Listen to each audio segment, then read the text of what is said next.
উৎসবে আসার আমন্ত্রণ চলছে। কলকাতা থেকে কত মানুষ এসেছেন, আমার ভাইরা এসেছেন, মায়ের এসেছেন, আরো কত কত মানুষ এসেছেন, বিভিন্ন দূর দূরান্ত থেকে মানুষজন এসেছেন।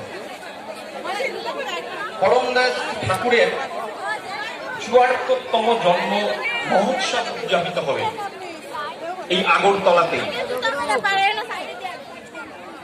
তখন আজকে যেমন ওই বিভিন্ন পত্র পত্রিকাতে এই দেবদীপনী উৎসবের বিজ্ঞাপন আমরা দেখতে পাচ্ছি, যে উৎসবে আসার জন্য সবাইকে আমন্ত্রণ জানানো হচ্ছে বিভিন্ন পত্র পত্রিকাতে, ম্যাগাজিনে।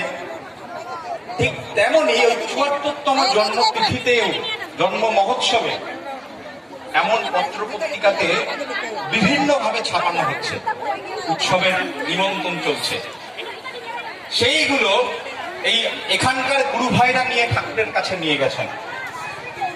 দেবীরা করেছেন কি, ঠাকুর বসে আছেন, তার সামনে মেঝেতে ওই খবরের কাগজ বা বিজ্ঞাপনের কাটিং গুলো ছোট্ট ছোট্ট করে কেটে কেটে সামনে সামনে রেখেছেন, এইভাবে ছড়িয়ে ছড়িয়ে ঠাকুরের সামনে রেখেছেন।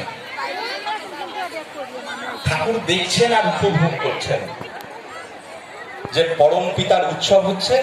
এই পরম পিতার উৎসবের জয় জয়গার চারিদিকে দিকে দিকে ছড়িয়ে গেছে। এই দেখে ঠাকুর উৎফুল্লিত হয়ে একটি বাণী দিলেন। উৎসব হলো, ঠিক উৎসবের পরের দিন ঠাকুর শ্রী বড়দার কাছে খোঁজ নিচ্ছেন, এই বড় খোকা, মানে উৎসব কেমন হলো রে, তুই ফোন করে খোঁজ নিছিলিস?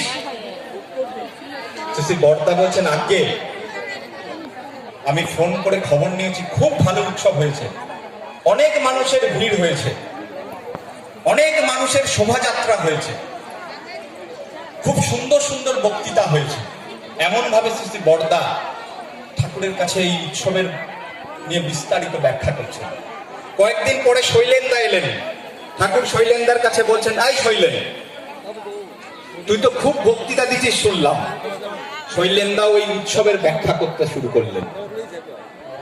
ঠাকুর শুনে হাসতে হাসতে বললেন একটা কথা, তোমরা একটু নাড়াচাড়া হয়েছ, একটু নড়চড় হয়েছ, তাতেই এই, আরো যদি একটু নড়চড়, তাহলে সারা ভারতবর্ষ তো তোলপাড় হয়ে যাবে।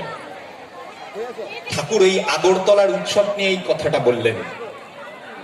এই যে একটু নড়াচড়াতেই এই, যদি আমরা যাজন করি, এই যাজনে গিয়ে আমরা আমাদের প্রভুর কথা, প্রিয় পরমের কথা মানুষের মধ্যে বলি, তাকে প্রতিষ্ঠা করি। এর মধ্যে আমরা জীবন পাই, ফিরে পাই, এবং আমরা জীবনটা যে গৌরবময় সেটা উপভোগ করতে পারি। আমাদের এখানকার একটি মা দিশেহারা হয়ে, তার স্বামী বিগত হয়েছিল, একটি ছোট্ট সন্তান নিয়ে সে দিশেহারা, তার বাড়িতে মাতৃ সম্মেলন দিয়েছিল। মায়েরা গিয়ে মাতৃ সম্মেলনের পর তার অবস্থা দেখে তাকে বলছে, তুমি আচার্যের কাছে যাও। এই আচার্যদেবের কাছে গিয়ে তিনি তার মনের কথা বলেছিলেন। তিনি বলছেন, আমি অত্যন্ত একাকিত্ব বোধ করি, আমি অসহায়, আমার আত্মীয় পরিজন সব আমার কাছ থেকে দূরে সরে গেছে। বলছে, বলিস কি, তোর তো ঠাকুর আছে, আমি আছি, তুই একা রস, তোকে আমি যা বলি তাই কর, তুই নিত্য ডিপিওয়ারকে বেরো, সবাইকে গিয়ে ঠাকুরের কথা বলবি, দেখবি তোকে অসহায় মনে হবে না, আমি তোর সঙ্গে সবসময় থাকি। তো তিনি কিছুদিন আগে ডিপিওয়ারকে দিয়ে বাড়িতে আসার সময় রাস্তায় মাথা ঘুরিয়ে পড়ে যাচ্ছেন, চোখ অন্ধকার হয়ে গেছে।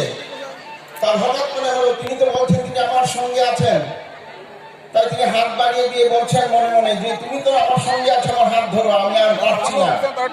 তিনি আর কিছু বলতে পারছেন না। যখন জ্ঞান ফিরল, তখন তিনি দেখেন বাড়ির সামনে এসে দাঁড়ানো, আর আচার্য বলছেন, যা ঢোক, বাড়িতে ঢোক।